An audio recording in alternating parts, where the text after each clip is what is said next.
CARES Act Title IV financial assistance ends. January 8, 2021. Under Title IV of the Coronavirus Aid, Relief, and Economic Security Act, CARES Act, PL 116-136, the U.S. Department of the Treasury made loans to specified industries and investments in Federal Reserve programs, authorized until the end of 2020. While coronavirus disease 2019 (COVID-19) confirmed cases and deaths continue to reach new highs, financial conditions stabilized shortly after enactment of the CARES Act. This raised the question of whether assistance should be extended at least until the pandemic ended or allowed to expire because financial stability had been restored. The December COVID-19 related relief package, specifically, Division N, Title X, of PL 116-260, did not change the year-end expiration date and permanently closed down all but one of the Fed programs backed by CARES funding. In effect, those programs may be revived only by a future act of Congress and not at the Federal Reserve and Treasury Secretary's discretion. This insight provides some preliminary observations on Title IV assistance. For more information, see CRS Report R46329, Treasury and Federal Reserve Financial Assistance in Title IV of the CARES Act, PL 116-136. Size. The amount of assistance pledged under Title IV, almost $22 billion in loans to industry and $195 billion to Fed programs, turned out to be significantly less than the $500 billion that was authorized. It also turned out to be more than was needed, because the Fed provided only $41 billion to recipients in programs backed by the $195 billion, which will be used only if those programs experience losses. As a result, a fraction of the Title IV funds pledged were needed, and PL 116-260 rescinded the unobligated funds. There are at least two possible explanations for the lack of uptake. First, financial conditions, which were highly unstable early in the pandemic, normalized shortly after the CARES Act was enacted and the Fed programs were announced. Programs that might have been highly subscribed if financial instability persisted were less needed or desired once financial conditions normalized. Second, the terms and conditions of the Fed's programs were not as attractive as comparable sources of private credit despite repeated modifications by the Fed to make them more attractive.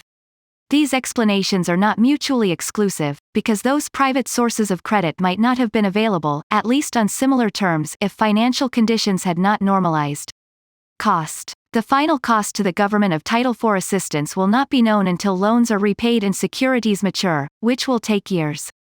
At this point, it is certain to be lower than $500 billion, because only $63 billion of assistance is outstanding, most if not all of which will be repaid with interest. Still, Treasury currently estimates that the assistance was subsidized, meaning that the $500 billion will not be fully recouped in present discounted value terms. Speed. One policy goal was to make this assistance available quickly to help stabilize a rapidly deteriorating economy.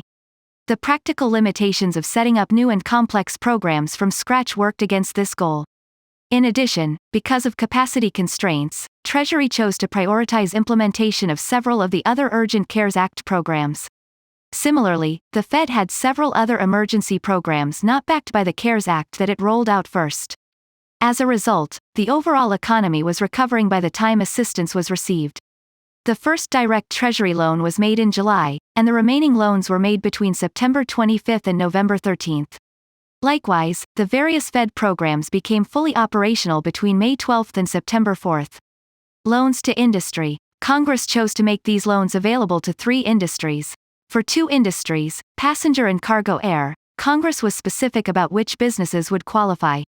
For the other industry, businesses critical to national security, Congress left it to the Treasury Secretary's discretion to determine which businesses qualify.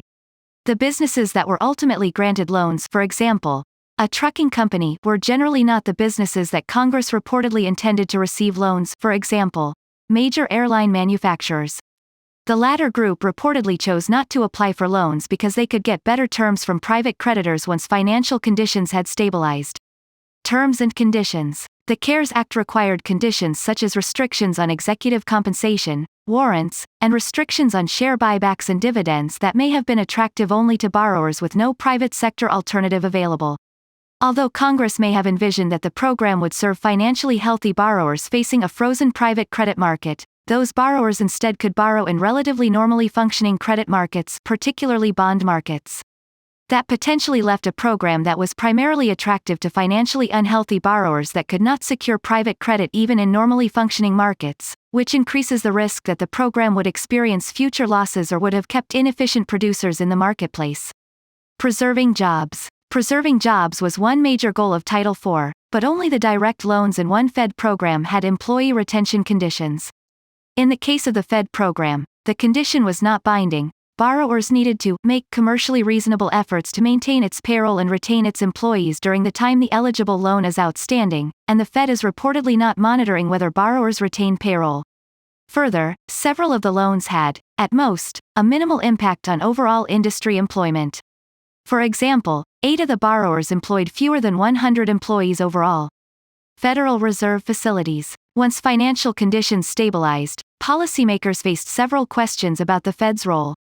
First, how could Congress ensure that the Fed's new role did not become permanent or routine?